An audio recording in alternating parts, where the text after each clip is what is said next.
ओजे Simpson case याद है? सब टीवी से चिपके हुए थे। क्यों? क्योंकि लीगल बैटल्स, खासकर हाई प्रोफाइल वाले, बड़े दिलचस्प होते हैं। पर ज्यादातर केसेस मर्डर के नहीं होते, वो होते हैं पैसों के। और जब बात पैसों की हो तो रियल एस्टेट से गड़बड़ कुछ नहीं। किसी भी फ्लैट खरीदने वाले से पूछ लो, या फिर ऐसे फ्लैट्स के लिए लोन देने वाले बैंक से। कभी कभी चीजें बिगड़ जाती हैं, बहुत ज्यादा। तब वकील आते हैं अपने ब्रीफ्स और फैंसी जार्गन के साथ चीजें ठीक करने के लिए। ये कॉन्ट्रैक्ट्स, क्लॉजेज और कोर्ट रूम्स की उलझी हुई दुनिया है। पर इसे समझना जरूरी है, खासकर इंडिया जैसे देश में, जहां रियल एस्टेट सिर्फ ईंट पत्थर नहीं है। ये एक इमोशनल इन्वेस्टमेंट है, घर का सपना।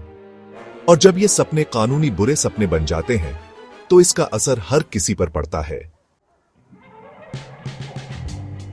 चलो बात करते हैं आईसीआईसीआई बैंक की। बड़ा बैंक, ढेर सारे लोन, रियल एस्टेट डेवलपर्स को भी लोन, और कभी कभी वो डेवलपर्स अपना वादा पूरा नहीं करते। इससे बैंक मुश्किल में फंस जाता है और वो कस्टमर्स जो उन फ्लैट्स के सपने देख रहे थे वो भी फंस जाते हैं। इस केस में आईसीआईसीआई बैंक खुद को कई नाराज कस्टमर्स के सामने पाता है। कोर्ट एक अखाड़ा बन जाता है।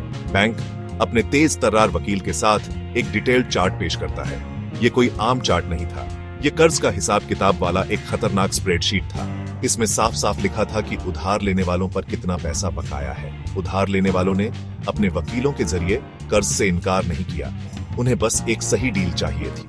और ऐसे शुरू हुई बातचीत की नाजुक डांस। यहां चीजें थोड़ी टेक्निकल हो जाती हैं। देखो, जब आप होम लोन लेते हैं तो आमतौर पर एक प्री ईएमआई पीरियड होता है। आप शुरुआत में कम पैसा देते हैं और फिर असली मजा शुरू होता है।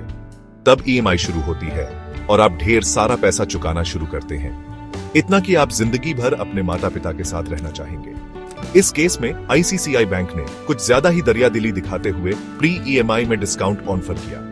पूरे 30%, मानो पुरानी जीन्स में 20 रुपए का नोट मिल गया हो। पर एक पेंच था, जाहिर है। इस शानदार डिस्काउंट का फायदा उठाने के लिए उधार लेने वालों को अपने मूलधन का एक बड़ा हिस्सा पहले ही चुकाना होगा। ये एक क्लासिक "तू मेरी पीठ खुजा, मैं तेरी पीठ खुजाऊंगा" वाली बात थी।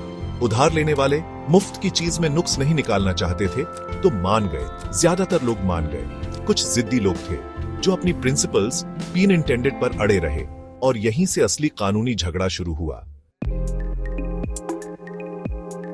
सेक्शन 4, रियल एस्टेट विवादों में वकीलों की भूमिका। यहां वकील अपनी असली कमाई करते हैं। कोर्ट रूम को एक शतरंज की बिसात समझो, और वकील खिलाड़ी हैं। हर चाल सोची समझी होती है, हर तर्क एक ध्यान से बनाई गई चाल। उनके क्लाइंट्स का भविष्य उनके विरोधी को मात देने की क्षमता पर निर्भर करता है। आईसीआईसीआई बैंक केस में उधार लेने वालों के वकील चालाक लोमड़ियों जैसे थे। उन्होंने हर खामी, हर मौके को ढूंढ निकाला ताकि अपने क्लाइंट्स के लिए बेहतर डील मिल सके। उन्होंने कुछ चार्जेस माफ करने की बात कही, डेवलपर द्वारा वादे पूरे न करने का हवाला देते हुए। उन्होंने बिल्डर से भी कुछ पैसे निकलवा लिए, प्री ईएमआई पेमेंट का कुछ हिस्सा देने के लिए राजी कराकर। यह कानूनी बातचीत का एक मास्टर क्लास था। बैंक के वकील भी कम नहीं थे। उन्होंने बैंक के हितों की रक्षा के लिए जी जान से लड़ाई लड़ी। वे जानते थे कि उनकी हर रियायत एक मिसाल कायम करती है, भविष्य के मामलों के लिए एक संभावित डोमिनो प्रभाव। यह कानूनी चिकन का एक हाई स्टेक्स गेम था। सेक्शन 5, निहितार्थ और परिणाम, बड़ी तस्वीर पर एक नजर। तो इस सारी कानूनी लड़ाई से क्या सीख मिलती है? एक बात तो यह कि कर्ज कितना भी बड़ा क्यों न लगे, बातचीत की हमेशा गुंजाइश होती है।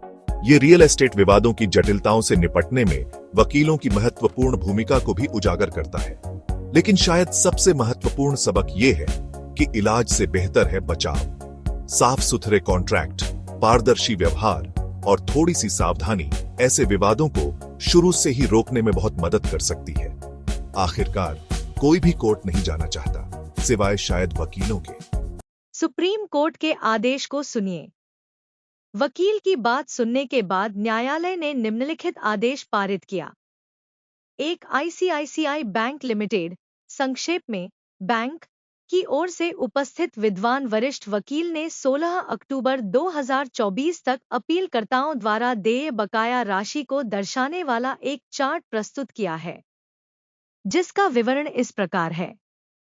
2. जहां तक तालिका में उल्लिखित 3 अपीलों में अपीलकर्ताओं का संबंध है, अपीलकर्ताओं ने कुछ समायोजनों के अधीन बकाया मूल राशि का अग्रिम भुगतान करने पर सहमति व्यक्त की है, जिसके तहत वे बैंक के साथ साथ बिल्डरराज संकेत रियल्टी लिमिटेड, संक्षेप में बिल्डर, से लाभ के हकदार होंगे।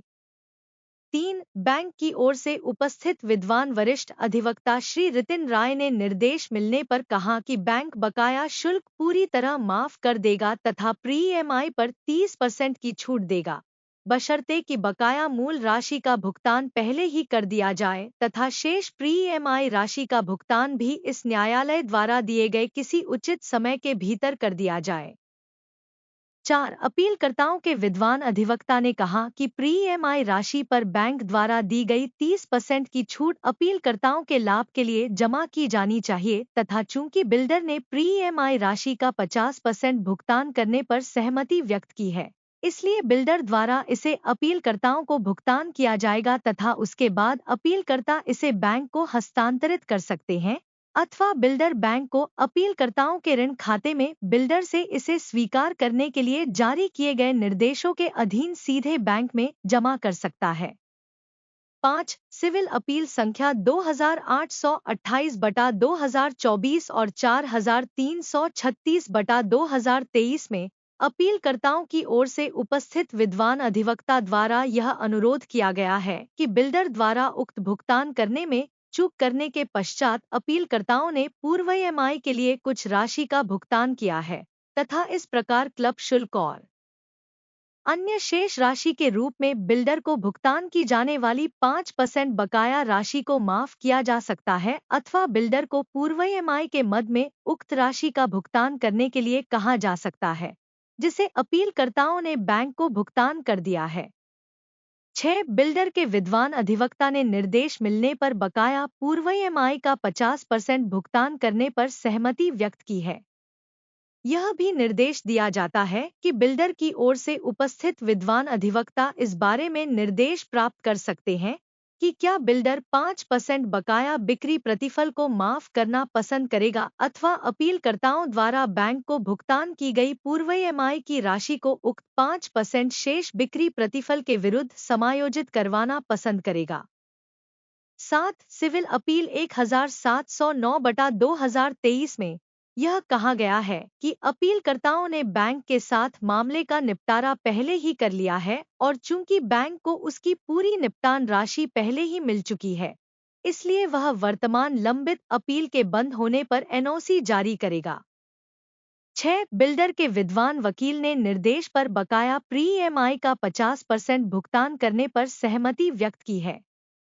यह भी निर्देश दिया जाता है कि बिल्डर की ओर से उपस्थित विद्वान वकील इस बारे में निर्देश प्राप्त कर सकते हैं कि क्या बिल्डर 5% बकाया बिक्री प्रतिफल को माफ करना पसंद करेगा या अपीलकर्ताओं द्वारा बैंक को भुगतान की गई प्री ईएमआई की राशि को उक्त 5% शेष बिक्री प्रतिफल के विरुद्ध समायोजित करवाना पसंद करेगा।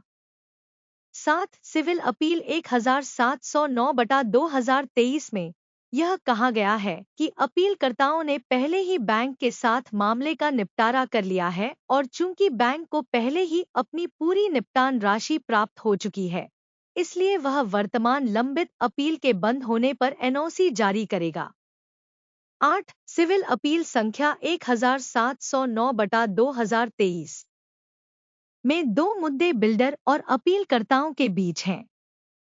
चूंकि अपीलकर्ताओं के विद्वान अधिवक्ता के अनुसार अपीलकर्ताओं ने बिल्डर की चूक के विरुद्ध प्री ईएमआई के लिए कुछ राशि का भुगतान भी किया है तथा बैंक से 30% छूट प्राप्त करने के पश्चात निपटान की तिथि को बकाया प्री ईएमआई का भुगतान भी किया है तथा वे बिल्डर द्वारा बिल्डर को भुगतान की जाने वाली शेष 5% बिक्री प्रतिफल के विरुद्ध प्री ईएमआई की दोनों राशियों का समायोजन तथा या भुगतान चाहते हैं। इस पहलू पर भी बिल्डर की ओर से उपस्थित विद्वान अधिवक्ता निर्देश प्राप्त करेंगे।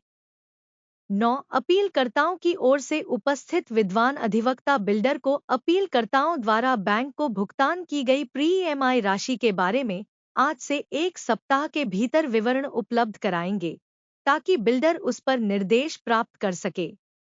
10. अपीलकर्ताओं द्वारा भुगतान की गई 5% बिक्री प्रतिफल तथा अतिरिक्त प्री-ईएमआई का परिणाम जो भी हो, वह इन अपीलों के समापन के मार्ग में नहीं आएगा तथा इस न्यायालय का निर्णय अंतिम तथा पक्षों पर बाध्यकारी होगा।